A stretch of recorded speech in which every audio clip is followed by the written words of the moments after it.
वो हमने कर ली थी लास्ट क्लास में। और उसके बाद बाकी की जो स्टेटमेंट्स हैं जिनकी हम हेल्प लेने वाले हैं किसी भी प्रॉब्लम का कोड लिखने के लिए, तो वो किस में आएंगी, आपकी कंट्रोल स्ट्रक्चर्स में ही आएंगी। जैसे जो हमारे चैप्टर का स्टेटमेंट है उसी में लिखा हुआ है if, do, go two statements etcetera. इस तरह की जो भी स्टेटमेंट्स हैं वो हम इस चैप्टर में रीड करेंगे। तो चैप्टर में स्टेटमेंट्स रीड करने से पहले क्या हम करने वाले हैं, कुछ आपका एक पार्ट हमारा रह गया था ऑपरेटर्स का। हमने अर्थमेटिक ऑपरेटर्स कर लिए थे। उसके साथ ही मैंने कहा था कि कुछ हम रिलेशनल ऑपरेटर्स और लॉजिकल ऑपरेटर्स भी यूज़ करते हैं फोर्ट्रान में, जब हम प्रोग्राम लिख रहे होते हैं उस टाइम पे।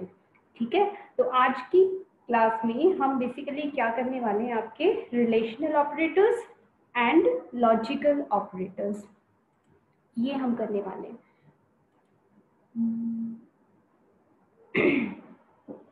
तो फर्स्टली इंट्रोडक्शन पार्ट में क्या आएगा आपका, कि आपको क्यों आपको ज़रूरत पड़ी रिलेशनल और लॉजिकल जो ऑपरेटर्स हैं इनका यूज़ करने की, आपको क्यों ज़रूरत पड़ी।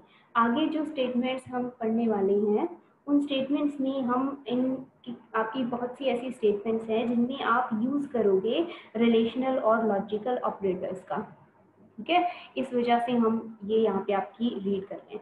अब कोई भी प्रोग्राम हमारा होगा या कोई भी प्रॉब्लम आपको दी जाएगी, उस प्रॉब्लम को सॉल्व करने के लिए आप क्या करते हो, एक प्रोग्राम लिखते हो। स्टेप बाय स्टेप आप उस प्रॉब्लम को सॉल्व करते हो। क्या हमें दिया हुआ है, किस फॉर्मूले की हेल्प लेनी है, किस लॉजिक को अप्लाई करना है, ये सब चीज़ें आप डिसाइड करते हो पहले।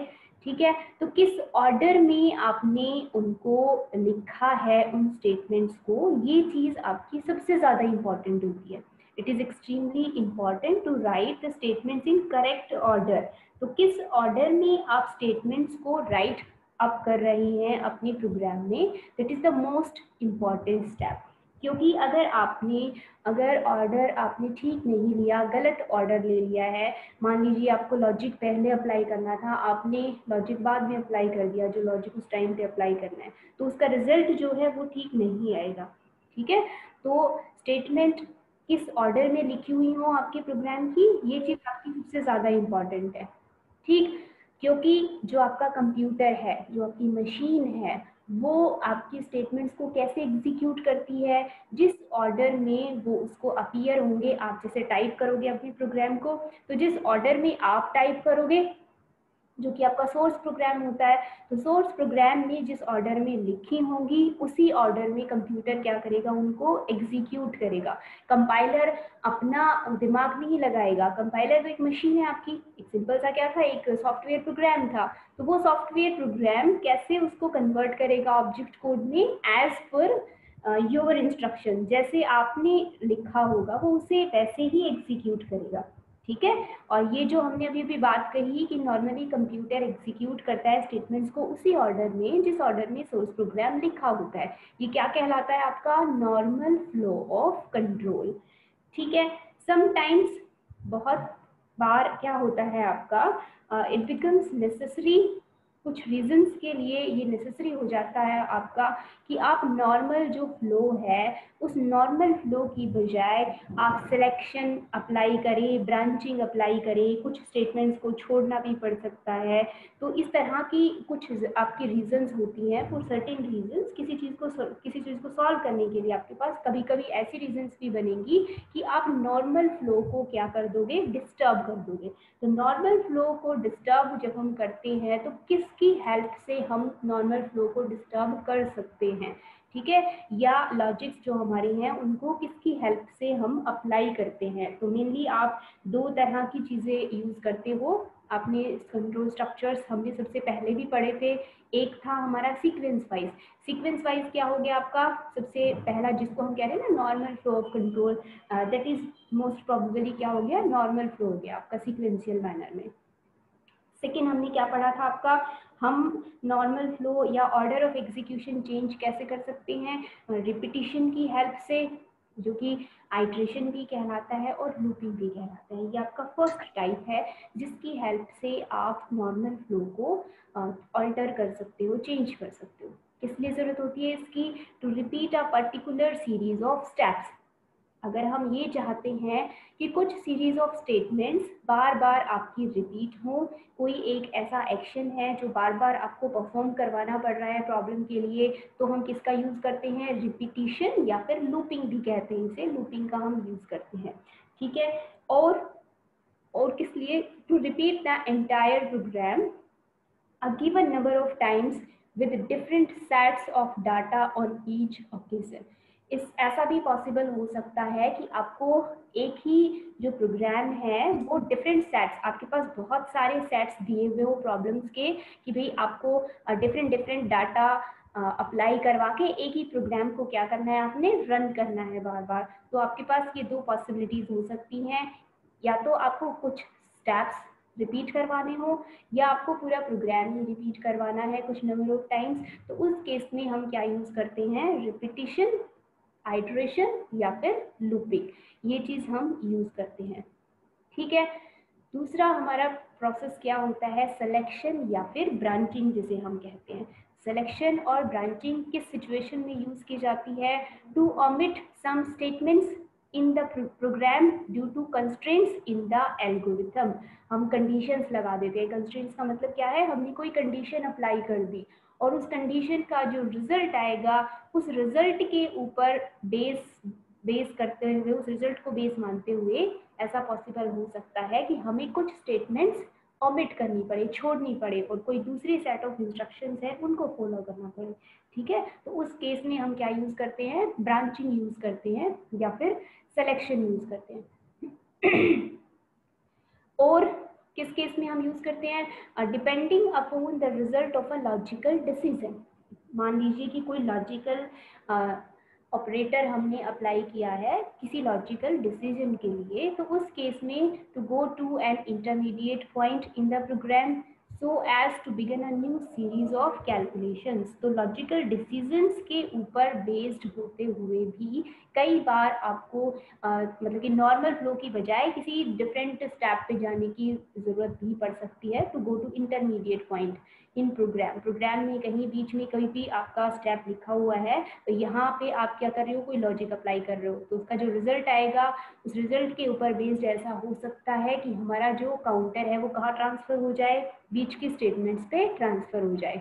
ठीक है, और वहाँ पे जो नया जो डाटा है, पहले एक तरह का जो डाटा होगा उसके साथ कैलकुलेशन हो चुकी होगी, अब दोबारा से फिर से आप वही कैलकुलेशन रिपीट करोगे लेकिन किसी डिफरेंट सेट ऑफ डाटा के साथ। ठीक है, उन्हीं इंस्ट्रक्शंस को फॉलो करोगे। तो उस सिचुएशन में भी हम क्या यूज़ करते हैं? हमारी ब्रांचिंग या फिर सिलेक्शन यूज़ करते हैं। ठीक है, और किस लिए यूज़ करते हैं? To go to the end of program. ऐसा भी पॉसिबल है कि हम प्रोग्राम को टर्मिनेट करना चाहते हैं, हम चाहते हैं कि एग्जीक्यूशन फिनिश हो जाए, उस केस में भी हम सिलेक्शन या ब्रांचिंग की हेल्प ले सकते हैं अपने प्रोग्राम को एंड करने के लिए। ठीक है, तो ये वेरियस आपके रीजंस हो गए जिन रीजंस की वजह से आपको कई जगह पे लूपिंग या फिर ब्रांचिंग करनी पड़ सकती है। और अगर आप रिपीटिशन या फिर सिलेक्शन यूज़ करते हो, उस केस में नॉर्मल फ्लो आपका क्या होता है? ऑल्टर हो जाता है, चेंज हो जाता है। ठीक, तो all these situations demand logical decision making. या तो आप लॉजिकल डिसीजन मेकिंग अप्लाई करते हो, उसके साथ ही साथ, या फिर एंड और ऑब्लिक करके हमने इसलिए लिखा है कि लॉजिक के साथ ट्रांसफर भी करना पड़ सकता है आपको, या फिर लॉजिक ना अप्लाई किया हो, आपको सिंपली ट्रांसफर करना हो कंट्रोल को, तो ट्रांसफर ऑफ कंट्रोल फैसिलिटीज हम किसकी हेल्प से? इन स्टेटमेंट्स की हेल्प से अप्लाई कर सकते हैं। अब जो हमारी फोर्ट्रान है, उस फोर्ट्रान में ये दोनों ही काम हम कर सकते हैं, लॉजिकल डिसीजन मेकिंग भी कर सकते हैं और ट्रांसफर ऑफ कंट्रोल फैसिलिटीज भी प्रोवाइड करवाता है फोर्ट्रान।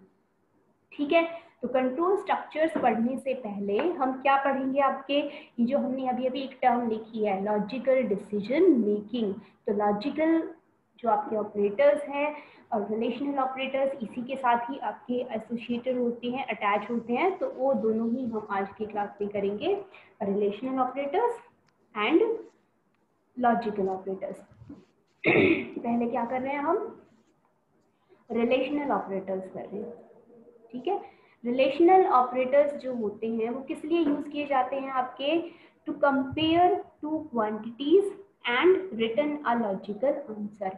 कोई दो क्वांटिटीज आपके पास होंगी, दो कॉन्स्टेंट्स भी हो सकते हैं, दो वेरिएबल्स भी हो सकते हैं, उनको कंपेयर करना हो और कंपेयर करने के बाद कोई लॉजिकल आंसर क्या हो वहाँ पे रिटर्न हो आपकी प्रोग्राम में। ठीक है, किस फॉर्म में रिटर्न होगा आपका जो आंसर होगा, ट्रू या फिर फॉल्स की फॉर्म में आपका जो आंसर है वो आपको मिलेगा। ठीक है, जो रिलेशनल ऑपरेटर्स हम यूज करते हैं फोर्ट्रान, कौन कौन से, ये भाई किसी का माइक ऑन है उसे ऑफ करो।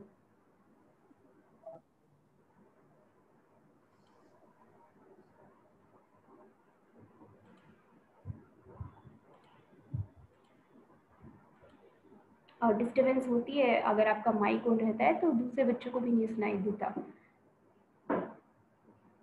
ठीक है, तो कौन कौन से आपके रिलेशनल ऑपरेटर्स हैं जो हम फोर्ट्रान में यूज कर सकते हैं, उनका मैथमेटिकल सिंबल देखेंगे, हम फोर्ट्रान में कैसे लिखते हैं ये देखेंगे, मीनिंग क्या होता है वो देखेंगे, किस तरह से यूज करते हैं। एग्जाम्पल का मतलब है जो आपने यहाँ पे फोर्ट्रान इक्विवेलेंट लिखा है उसी का ही क्या पढ़ोगे, यहाँ एक एग्जाम्पल पढ़ोगे और उसका आपको क्या रिजल्ट मिलेगा, ट्रू या फिर फॉल्स। ठीक, सबसे पहला हम क्या कर रहे हैं, हमारा सबसे पहला क्या है, देखिए ग्रेटर देन। ग्रेटर देन को हम कैसे लिखते हैं फोर्ट्रान में, ये सिंटेक्स है, इसको आपने ऐसे ही लिखना है। ये जो सिंबल होता है जो हम मैथ्स में अप्लाई करते हैं, इसे कैसे लिखते हैं फोर्ट्रान में, decimal dot capital GT, greater than और फिर से डॉट अप्लाई करना है। ठीक है, ये तरीका है ग्रेटर देन को लिखने का। ठीक, मीनिंग क्या होता है हमें पता है, ग्रेटर देन। और देखिए ये एक एग्जांपल है, आपके पास दो कॉन्स्टेंट्स थे 1 और 3, आपको उन्हें कंपेयर करना है। 1 ग्रेटर देन 3, इसका क्या रिजल्ट आएगा आपका, 1 क्या होता है इससे छोटा होता है तो इसका रिजल्ट क्या मिलेगा आपको, फॉल्स इसका रिजल्ट मिलेगा। ठीक है, इस तरह से ये जो एग्जाम्पल लिखा है ना, इस तरह से ये हमारे प्रोग्राम में यूज होंगे। ठीक, मोस्टली आपके इफ स्टेटमेंट के साथ ये यूज होते हैं, इफ के साथ ब्रैकेट में जो हम लिखते हैं ना आर्ग्यूमेंट, वो इस तरीके का होता है, इस नेचर का। नेक्स्ट है हमारा लेस देन इक्वल टू है, ये तो मैंने गलत लिख दिया इसको, ठीक, सिंपल गलत अप्लाई कर दिया मैंने। ये शेयर करने से पहले मैं इसको चेंज कर दूंगी आपका। ये क्या था, ये वाला सिंबल है जो हमारा, ये क्या है, ग्रेटर देन इक्वल टू। तो ग्रेटर देन इक्वल टू को कैसे लिखेंगे, कैपिटल G और E की फॉर्म में लिखते हैं हम, ग्रेटर देन और equal to. 6 greater than equal to 4, इसका रिजल्ट क्या मिलना चाहिए आपको, ट्रू मिलना चाहिए क्योंकि 6 बड़ा है 4 से। ठीक है, नेक्स्ट हमारा लेस देन का सिंबल कैसे रिप्रेजेंट करना है, ये चीज आपके लिए इंपॉर्टेंट है। जो फोर्ट्रान इक्विवेलेंट है आपको ये यहाँ पे समझना है कि कैसे लिखते हैं। तो ये जो डॉट्स लगाए हैं, ये फैंसी डॉट्स नहीं हमने लगाए हैं, ये कैसे हैं, ये आपका सिंटेक्स है, आपको ऐसे ही लिखना होता है। अगर हम ये डॉट मिस कर देंगे तो सिंटेक्स एरर जनरेट हो जाएगी हमारे प्रोग्राम में। लेस देन को लिखते हैं LT से, यहाँ एक एग्जाम्पल हमने ले लिया, उसका क्या रिजल्ट मिलने वाला है, ट्रू, क्योंकि 3 हमारा लेस देन है 8 से, दैट्स वाई इसका रिजल्ट क्या होगा आपका, ट्रू होगा। और दिस वन, ये जो सिंबल है less than equal to, less than equal to, less than equal to के लिए एक एग्जाम्पल लिया हमने 2.13 लेस देन इक्वल टू 15.6, तो ये छोटा है इससे, तो रिजल्ट क्या मिलना चाहिए आपको, ट्रू मिलना चाहिए। ठीक है, ये क्या हो गया फिर, इक्वल टू। इक्वल टू को हम कैसे लिखते हैं, EQ, इसकी हेल्प से लिखते हैं। ये क्या है, 4 इक्वल टू 6, क्या ये होता है, नहीं, ऐसा नहीं होता, दैट्स वाई इसका रिजल्ट क्या मिला आपको, फॉल्स मिला। इसके अलावा क्या यूज करते हैं हम, नॉट इक्वल टू, तो NE की हेल्प से लिखते हैं हम नॉट इक्वल टू को। अप्लाई कैसे करना है, इस तरह से आपका अप्लाई होगा नॉर्मली आपके प्रोग्राम में। ठीक है, तो बेसिकली 6 रिलेशनल ऑपरेटर्स हम यूज करते हैं फोर्ट्रान में क्वांटिटीज को कंपेयर करने के लिए। ठीक है, अब क्या होगा, दो रियल, जो आप कह रहे हैं ना दो क्वांटिटीज हैं, ये क्वांटिटीज कैसी हो सकती हैं, ये दोनों क्वांटिटी रियल भी हो सकती हैं और इंटीजर भी हो सकती हैं, या इनके अलावा रियल या इंटीजर वेरिएबल्स भी हो सकते हैं, कांस्टेंट्स भी हो सकते हैं, कोई एक्सप्रेशन भी हो सकती है, जैसे यहाँ तो हमने सिंपली कांस्टेंट्स लिए हैं, तो आपकी ये एक्सप्रेशन की फॉर्म में भी हो सकता है, ये जो भी आपने यहाँ पे क्वांटिटी कही है वो। ठीक है। और इसको हम कनेक्ट करते हैं किसकी हेल्प से, किसी रिलेशनल ऑपरेटर की हेल्प से, ठीक। And that will leads to an assertion. ये जो आप यूज करते हो ग्रेटर देन वाले सिंबल, लेस देन वाला symbol, greater than equal to, इससे जो भी इक्वेशन बनती है उसे आप क्या कहते हैं, नॉर्मली असर्शन कहते हैं, ठीक है। उसका जो रिजल्ट होगा दैट कैन बी ट्रू और फॉल्स। या ये इधर है, प्रिंटिंग मिस्टेक है, मैं इसे करेक्ट कर दूंगी आप लोगों को पोस्ट करने से पहले। It can be either true और फॉल्स, ठीक है। या तो रियल हो सकते हैं या फिर इंटीजर, और दोनों साइमल्टेनियसली रियल होने चाहिए या फिर इंटीजर होने चाहिए, मिक्सिंग हम नहीं कर सकते। We can compare a variable with a constant, ऐसा पॉसिबल है कि एक वेरिएबल को हम कांस्टेंट के साथ कंपेयर कर सकें, ठीक है। अब जहाँ दोनों तरफ आपके कांस्टेंट लिखे हुए हैं, ऐसा भी पॉसिबल है कि यहाँ पे एक वेरिएबल का नाम हो, जैसे x लिख सकते हैं आप, y लिख सकते हैं, या कोई सम है वो लिख सकते हैं, कोई आपने वेरिएबल नेम चूज किया हो, तो वेरिएबल को हम कांस्टेंट के साथ कंपेयर कर सकते हैं, वेरिएबल को दूसरे वेरिएबल के साथ भी कंपेयर कर सकते हैं, और एक वेरिएबल को किसी एक्सप्रेशन के साथ भी हम कंपेयर कर सकते हैं, ठीक है। ये वेरियस एग्जाम्पल्स हैं आपके, ऐसा नहीं है कि हम सिर्फ नंबर्स को ही कंपेयर करेंगे, ठीक, या फिर हम वेरिएबल्स को ही कंपेयर करेंगे। हम आपस में वेरिएबल्स को भी कंपेयर कर सकते हैं, एक वेरिएबल को कांस्टेंट के साथ भी कंपेयर कर सकते हैं, एक वेरिएबल को किसी एक्सप्रेशन के साथ भी हम कंपेयर कर सकते हैं, ठीक है। और जो बात मैं आपको बता रही थी, किसके साथ ये यूज होते हैं, इफ स्टेटमेंट के साथ ये नॉर्मली यूज होते हैं। पहले इफ स्टेटमेंट आएगी आपकी आगे, तो वहां आपको पता चलेगा कि इफ लिखते हैं, फिर उसके जो ब्रैकेट में आर्ग्यूमेंट आता है उसमें इस तरह की कोई रिलेशनल या फिर लॉजिकल एक्सप्रेशन आपकी होती है वहाँ पे, ठीक है। जो टू इंटीजर और रियल एक्सप्रेशंस, जो आपका ये कनेक्शन है ना, हम किसको आपका कंबाइन कर रहे हैं, अब ये जो भी कॉम्बिनेशन होता है ये या तो क्या होगा, रियल एक्सप्रेशन होनी चाहिए या फिर इंटीजर होनी चाहिए। ऐसा नहीं कि लेफ्ट हैंड साइड में आपने एक रियल इंटीजर लिख दिया और यहाँ पे एक रियल वेरिएबल लिख दिया या रियल इंटीजर लिख दिया, सॉरी रियल कांस्टेंट लिख दिया, तो हम कॉम्बिनेशन में नहीं आपका चूज करते, मिक्सिंग नहीं कर सकते। हम रियल को इंटीजर से कंपेयर नहीं करेंगे, हम रियल को रियल के साथ ही कंपेयर कर सकते हैं और इंटीजर को इंटीजर के साथ ही कंपेयर कर सकते हैं, ठीक है। Mixing is not allowed in relational expressions. जो आप रिलेशनल एक्सप्रेशन यहाँ यूज करने वाले हैं उनमें मिक्सिंग अलाउड नहीं है, ठीक। Mixing of real and integers is not allowed. इसके बाद क्या करेंगे हम, लॉजिकल ऑपरेटर्स। रिलेशनल हमने पढ़ लिए, 6 तरह के रिलेशनल ऑपरेटर्स थे। अब कौन कौन से लॉजिकल ऑपरेटर्स हम यूज कर सकते हैं फोरट्रान में, ठीक है। कुछ sometimes we want 2 or more separate independent comparisons to be perform simultaneously. अब जो आपने रिलेशनल ऑपरेटर यूज करके जो अभी कंपैरिजन किए थे, ठीक है, वो आपके सिंगल सिंगल कंपैरिजन थे। कभी कभी ऐसी सिचुएशन होती है कि साइमल्टेनियसली हमें एक से ज्यादा कंपैरिजंस करने की जरूरत पड़ जाती है, ठीक है। जैसे मान लीजिए आपके पास 2 वेरिएबल्स थे x और y, आपको x को कंपेयर करना है एक पर्टिकुलर नंबर से और साइमल्टेनियसली y को भी कंपेयर करना है एक ही नंबर से, एक ही स्टेप में। तो उन दोनों को हम कंबाइन किसकी हेल्प से कर सकते हैं, लॉजिकल ऑपरेटर की हेल्प से हम उनको आपस में कंबाइन कर सकते हैं, ठीक है। तो इस तरह की अगर आपको जरूरत हो 2 या 2 से ज्यादा इंडिपेंडेंट कंपैरिजंस को साइमल्टेनियसली परफॉर्म करवाना हो, तो हम किसकी हेल्प से यूज कर सकते हैं, bye connecting them with logical operators.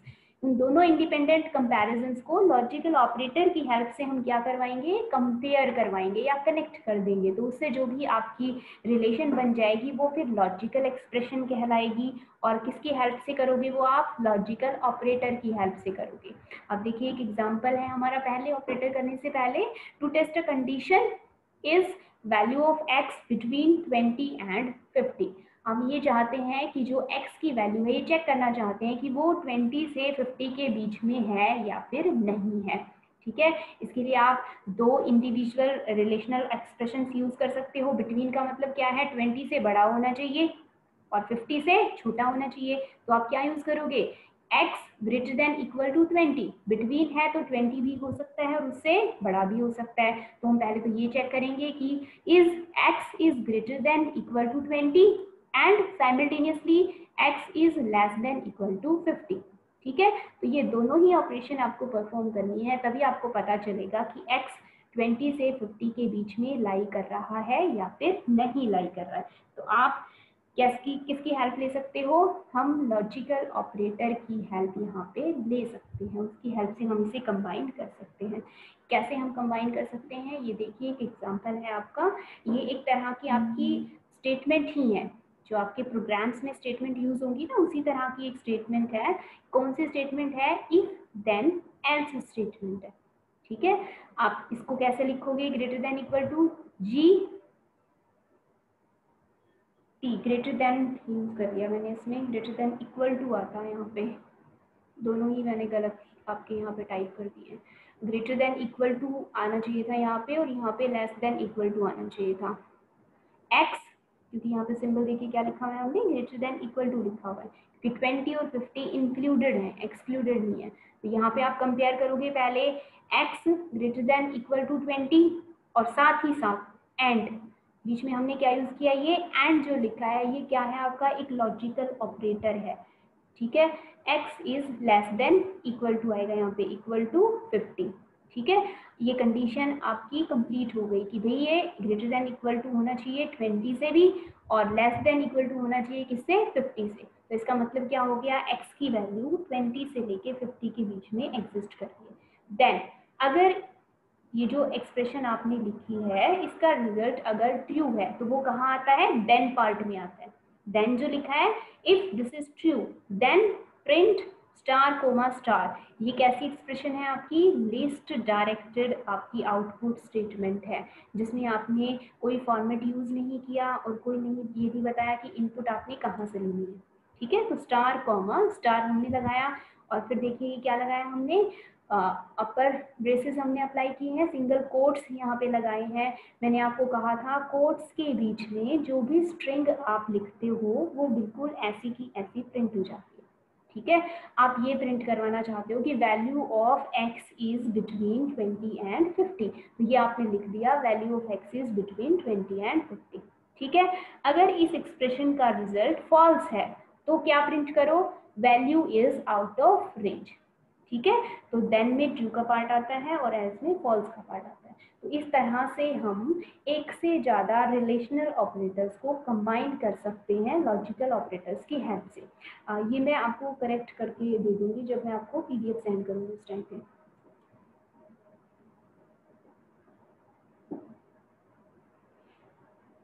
अब कौन कौन से लॉजिकल ऑपरेटर्स हमारे अवेलेबल हैं फोर्ट्रॉन में? तो बेसिकली 3 आपके ऑपरेटर्स हैं जो कि अवेलेबल हैं।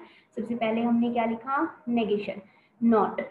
सबसे पहला हमारा ऑपरेशन क्या है? नॉट ऑपरेशन है।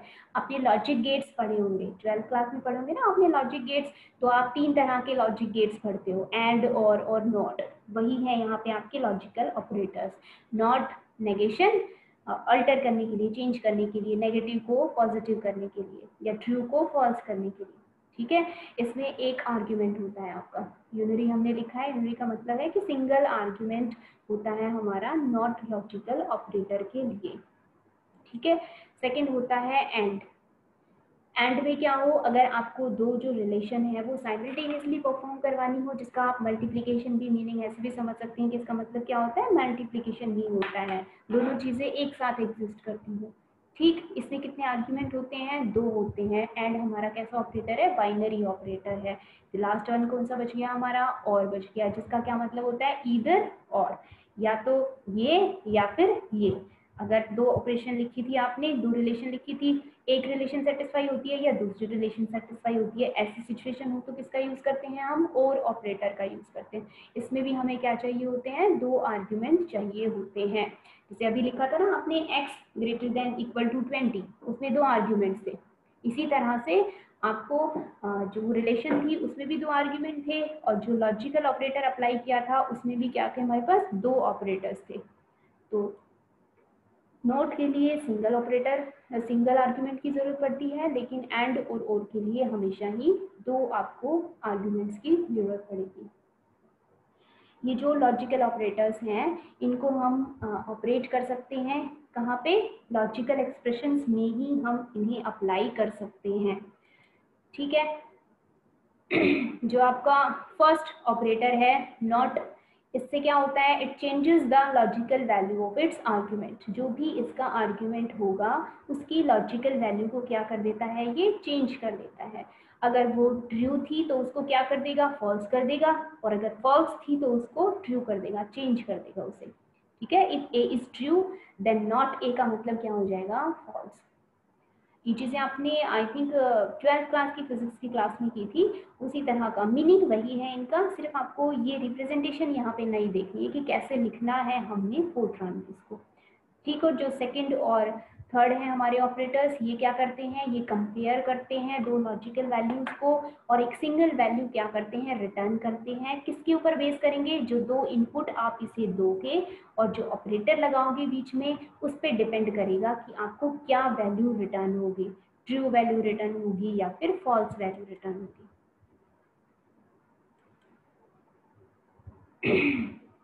हम कैसे इसको इजीली याद कर सकते हैं, एंड और नॉट जो आपके लॉजिकल ऑपरेटर्स हैं, ट्रुथ टेबल्स की हेल्प से आप इजीली इसको याद कर सकते हो। This is just a मियर repetition. आप सभी को आई थिंक ये चीज़ पता है कि एंड की जो ट्रुथ टेबल होती है, इसमें जैसे दो वेरिएबल होते हैं, आपके पास ए है एक वेरिएबल और एक वेरिएबल है बी।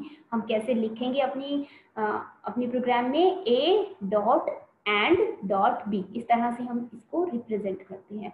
ए जो वेरिएबल है इसकी वैल्यू मान लीजिए ट्रू है, और जो सेकंड वेरिएबल है इसकी वैल्यू भी क्या है, ट्रू है, तो इसका रिजल्ट क्या रहता है, हमारे पास ट्रू आता है इसका रिजल्ट, इस एक्सप्रेशन का रिजल्ट। फर्स्ट की जो वैल्यू है वो ट्रू है, सेकंड जो आपने लिखा उसकी वैल्यू मान लीजिए फॉल्स है, और एंड आपने बीच में अप्लाई किया है, तो कंप्लीट लॉजिक का रिजल्ट क्या आएगा, आपके पास फॉल्स आएगा। फर्स्ट का रिजल्ट अगर फॉल्स है, सेकंड का ट्रू है, तो भी लॉजिकल आंसर, कंप्लीट आंसर क्या आएगा, वहाँ पे फॉल्स आएगा। और दोनों ही वैल्यू अगर फॉल्स है तो भी रिजल्ट क्या आता है, एंड का, जो एंड हमारा ऑपरेटर है उसका रिजल्ट आता है फॉल्स। ठीक है, जो आपका नेक्स्ट है ट्रुथ टेबल, वो किसके लिए है, आपका और के लिए है। अब ये जो हम कह रहे हैं ना, ये ट्रू हमने लिखा, ए को ट्रू लिखा, बी को ट्रू लिखा, जो आपने दो रिलेशनल एक्सप्रेशंस लिखी थी, एक एंड के लेफ्ट साइड में लिखी थी और एक एंड के राइट साइड में लिखी थी, तो जो वो रिलेशनल ऑपरेटर लिखे थे उनका भी रिजल्ट क्या होता है, या तो ट्रू होता है या फिर फॉल्स होता है। तो जो लेफ्ट हैंड साइड में लिखी उसका रिजल्ट भी ट्रू है, और जो राइट हैंड साइड में लिखी उसका रिजल्ट भी ट्रू है, तो कंप्लीट का रिजल्ट क्या आएगा, आपके पास ट्रू होगा। ये है इसका मीनिंग। और यहाँ पे देखिए, यहाँ आपको टेबल पहले से आई थिंक याद होगी, ये प्लस होता है, इसका मतलब क्या होता है, एडिशन होता है।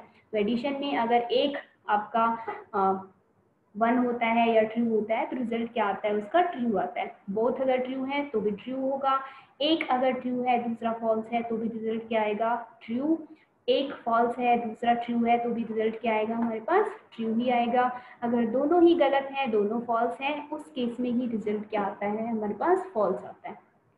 ठीक है, लास्ट वन कौन सी है हमारे पास, नॉट।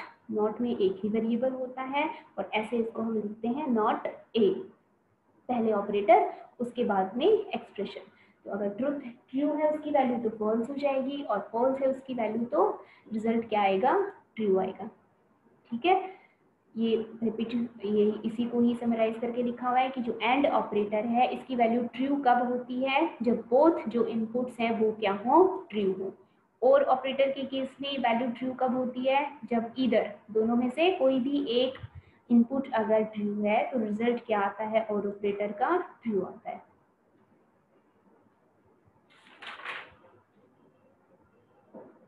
ठीक है, अब यहाँ पे एक क्विक समराइजेशन है आपकी रिलेशन एक्सप्रेशंस का। आपने ऑपरेटर्स पढ़ लिए, ऑपरेटर्स के बाद आपको अप्लाई कैसे करना है, एक्सप्रेशंस की फॉर्म में अप्लाई करना है।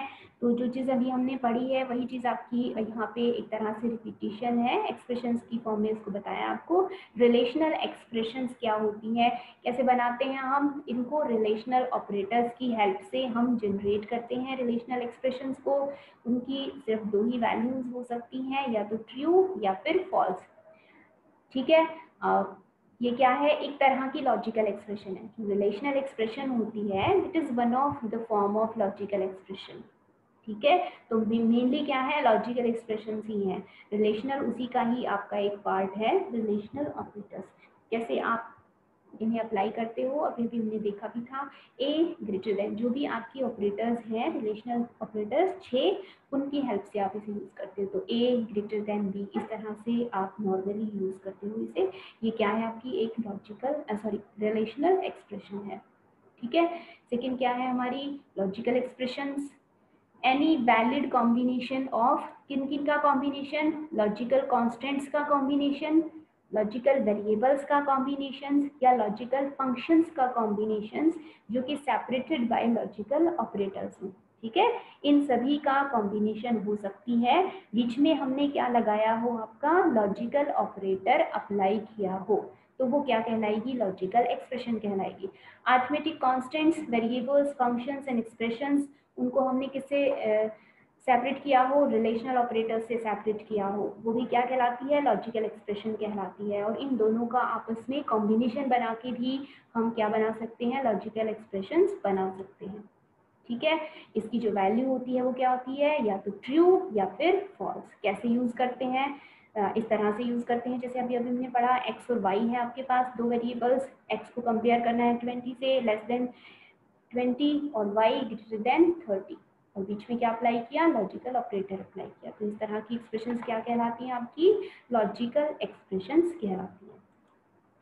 ठीक है, तो इसी तरह की लॉजिकल और रिलेशनल एक्सप्रेशंस हम यूज करते हैं आपकी फोर्ट्रान में। तो आज की क्लास में हम इतना ही करेंगे, समझ में आ गया।